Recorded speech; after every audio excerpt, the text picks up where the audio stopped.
বাংলাদেশের আমাদের একটা ক্যাপিটাল ডেফিসিট পাচ্ছে এখন। আমাদের এই বাংলাদেশ টাকা ডেপ্রিসিয়েশনের কারণে তো অনেক বিজনেস হাউস অনেকেই ক্যাপিটাল ইরোশন হয়েছে। এটা আছে, গভর্নমেন্টের অনেকগুলো প্রজেক্টও বন্ধ আছে, ব্যাংকিং সেক্টরে একটা বড় ডেফিসিট আছে, যারা ব্যাংকগুলো বিভিন্নভাবে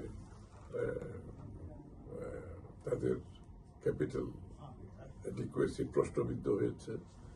তো এইগুলোর সার্বিক সমাধানে আমরা আইএফসি খুব ইন্টারেস্ট দিয়েছে এবং ব্যাংকগুলোকে লিকুইডিটি দেওয়ার, তারা ভালো অ্যামাউন্টের একটা লিকুইডিটি দেবে ব্যাংকগুলোকে, তারপরে ট্রেড সাপোর্ট দেবে গ্যারান্টি দিয়ে, এবং প্রাইভেট সেক্টরে যে তাদের যেসব কোম্পানিতে ক্যাপিটাল ডেফিসিট হয়েছে তাদেরকে কি সাপোর্ট দিতে পারে সেটা নিয়ে আলাপ হয়েছে। তারপরে গভর্নমেন্ট যেগুলো প্রজেক্ট বন্ধ হয়ে আছে বিভিন্ন জায়গায়, ব্রিক অ্যাসেট, এগুলোকে রিভাইভ করে ইনভেস্টমেন্টের মাধ্যমে, বিদেশি ইনভেস্টমেন্টের মাধ্যমে এগুলোকে কিভাবে রিভাইভ করা যায়।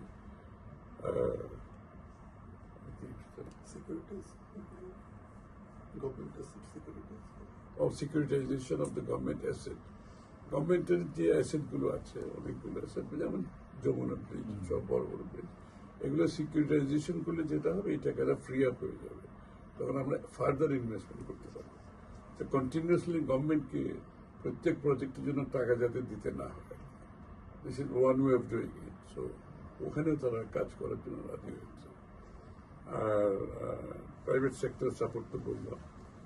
এটা আমি মনে করি সার্বিকভাবে আইএফসি অনেকটা এগিয়ে আসছে সার্বিকভাবে। এই সাপোর্টগুলো পেলে আমাদের financial sector, private sector, government sector এবং অর্থনীতিতে এটা একটা যে একটা চাপ সৃষ্টি হয়েছে আমাদের ব্যাংকগুলোর, প্রশ্নবিদ্ধ ব্যাংকগুলোর কারণে।